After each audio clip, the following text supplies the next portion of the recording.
J'ai un message très important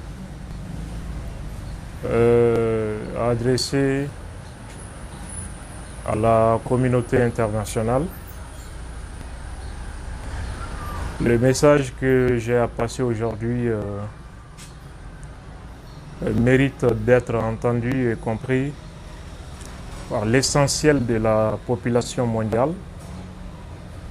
C'est pourquoi j'ai choisi le français comme langue d'expression de ce message.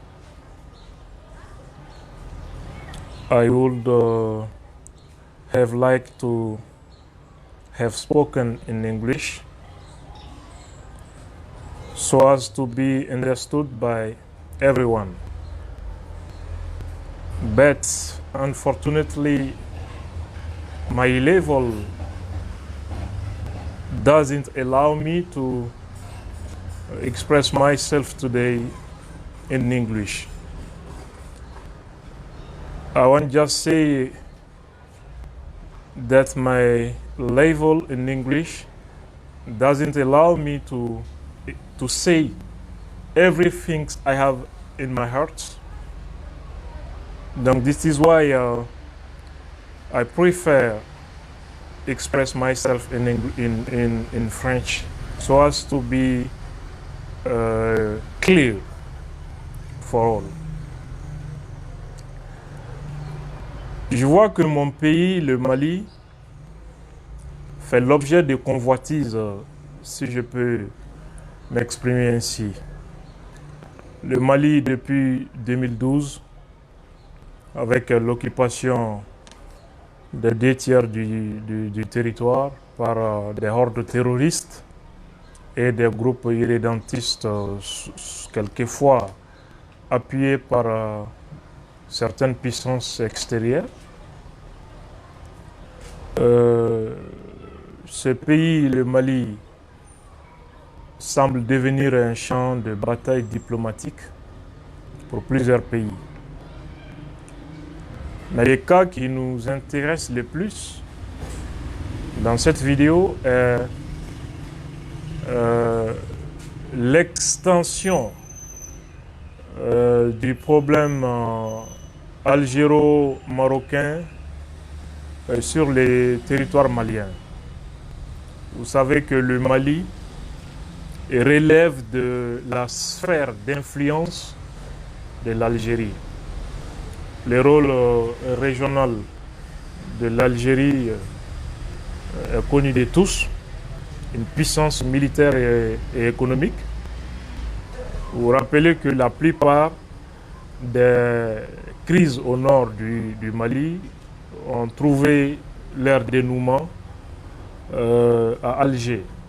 L'Algérie a toujours été au centre de la résolution de la crise malienne, notamment la crise au nord. On voit que depuis un certain moment, l'Algérie est confrontée à ses problèmes internes. Et le Maroc, qui a été isolé diplomatiquement, avait tenté de revenir occuper la scène afin de renforcer son influence dans le voisinage africain, n'est-ce pas, de l'Algérie et même dans l'Afrique subsaharienne. Alors, ce qui provoque un choc entre le Maroc et l'Algérie sur un terrain autre que le Sahara occidental. Il y a déjà des enjeux géostratégiques derrière. L'Algérie a de bonnes raisons d'être présente, sinon d'être au cœur de la crise malienne, et pour certaines raisons connues de tous. Parce que les rebelles et les terroristes qui occupent le nord du Mali Cela constitue l'héritage de la crise civile, de la guerre civile algérienne. Et vous voyez beaucoup de terroristes algériens au nord du Mali.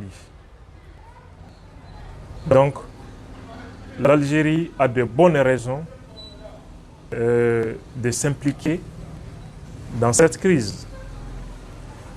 Et quand on regarde aussi l'antécédent historique qui est là entre la France et l'Algérie, déjà l'Algérie qui était opposée à l'intervention militaire française en 2013, et pour certaines raisons connues de tous, l'Algérie ne va jamais accepter que la France soit seule à ses frontières. L'Algérie aussi veut avoir une marge de manœuvre à ce niveau. Maintenant, le Maroc qui tente maintenant de renforcer son influence dans le voisinage africain, sinon négro-africain de l'Algérie, le Maroc aussi a ses raisons. Parce que l'extrémisme religieux qui sévit dans le Sahara, dans le Sahel, constitue une menace pour le Maroc aussi. Alors, le Maroc aussi veut rehausser son influence dans la zone, et ce qui constitue aussi une menace pour l'Algérie.